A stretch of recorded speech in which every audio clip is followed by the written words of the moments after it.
the Battle for Iwo Jima, a name etched in history, a symbol of unimaginable courage and sacrifice. In the vast canvas of World War II, Iwo Jima stands out, a small island, a volcanic rock that bore witness to some of the most ferocious fighting in human history. It wasn't the size of the island, but its strategic significance that made Iwo Jima a target. It was February 1945. The war in Europe was nearing its end, but the Pacific theater raged on. The island of Iwo Jima, a mere speck in the vast Pacific, held immense strategic value for both the Americans and the Japanese. For the Americans, Iwo Jima represented a critical stepping stone.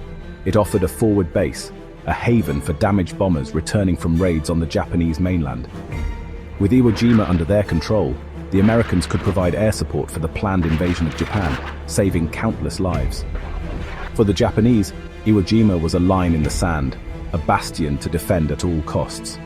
The island housed a network of tunnels, bunkers, and artillery positions, all designed to inflict maximum casualties on the invading American forces. The Japanese were determined to fight with the same ferocity they had displayed throughout the war, to make the Americans pay dearly for every inch of ground. The stage was set for one of the most brutal battles in Marine Corps history. The Japanese defenders, under the command of General Tadamichi Kuribayashi, were no strangers to the art of war. They understood the strategic importance of Iwo Jima, and they were prepared to defend it with their lives. Gone were the days of the Banzai charge, the suicidal frontal assaults that had characterized earlier battles. Kuribayashi knew that such tactics would be futile against the overwhelming firepower of the Americans. Instead, he devised a cunning strategy of defense in depth. He ordered his men to fortify the island, to transform it into a labyrinth of underground tunnels and bunkers. These fortifications, dug deep into the volcanic rock, would shield the Japanese from American naval bombardment and air power. They would become death traps for the Americans. The Americans, for their part, were well aware of the challenges that lay ahead. They had studied aerial photographs of the island, noting the extensive fortifications and the formidable terrain. Admiral Chester Nimitz, the commander of the Pacific Fleet, famously remarked, "Among the Americans who served on Iwo Island, uncommon valor was a common virtue." He understood the fight ahead would test his men like no other. The Marines, hardened by years of fighting in the Pacific, were ready to answer their nation's call. They would face an enemy determined to fight to the death, on an island that seemed to resist every step towards its conquest. The morning of February 19th, 1945, dawned grey and ominous over Iwo Jima. The sea churned, whipped by a cold wind. Aboard the American ships, thousands of Marines braced themselves for the assault. They had been briefed on the enemy's strength, the formidable defenses, and the near certainty of heavy casualties. Yet, there was a steely resolve in their eyes, a determination to accomplish their mission, no matter the cost. At 08:59 hours, the first wave of Marines stormed ashore. They landed on the southeastern coast of the island, a stretch of black volcanic sand that seemed to stretch on forever. To their surprise, they met with almost no resistance. Japanese artillery remained silent. Machine guns stayed quiet. An eerie silence hung over the beach. This, however, was a deceptive lull, a brief respite before the storm.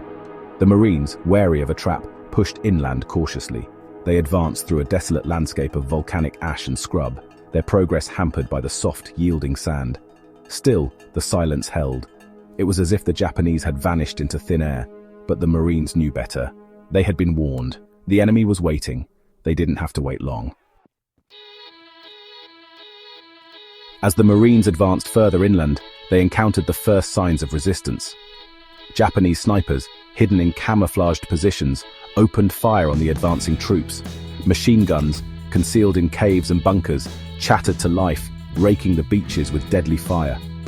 The element of surprise, however brief, had given the Japanese the advantage. The Marines caught in the open were pinned down. Casualties mounted quickly.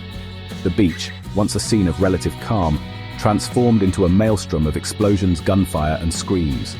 The Japanese defenders, expertly using their concealed positions and interconnecting tunnels, unleashed a torrent of fire on the advancing Americans. What followed was a brutal, unrelenting battle of attrition. The Marines, inch by bloody inch, fought their way inland. They faced a determined enemy.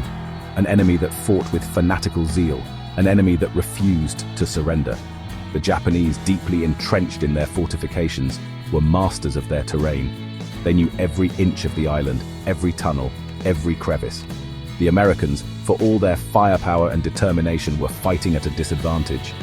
The battle for Iwo Jima had become a brutal test of endurance, a struggle for survival against a seemingly invisible enemy. The terrain of Iwo Jima, a volcanic island, further compounded the challenges faced by the Marines. The ground, covered in thick black volcanic ash, made movement difficult. The air was thick with the acrid smell of sulfur, a constant reminder of the island's violent origins. The island's most prominent feature, Mount Suribachi, loomed over the battlefield, a silent witness to the carnage below. The battle raged for days, then weeks. The Marines fought with incredible courage and tenacity, but the Japanese defenders refused to yield. Every pillbox, every bunker, every yard of ground had to be taken by force. Casualties on both sides were staggering. The beaches of Iwo Jima, once black with volcanic sand, were now stained crimson with the blood of young men. The fighting on Iwo Jima was often at close quarters, a brutal and unforgiving affair.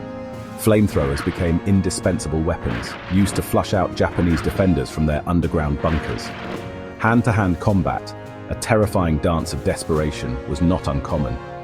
The island, once a place of stark beauty, was transformed into a nightmarish landscape of craters, debris, and death.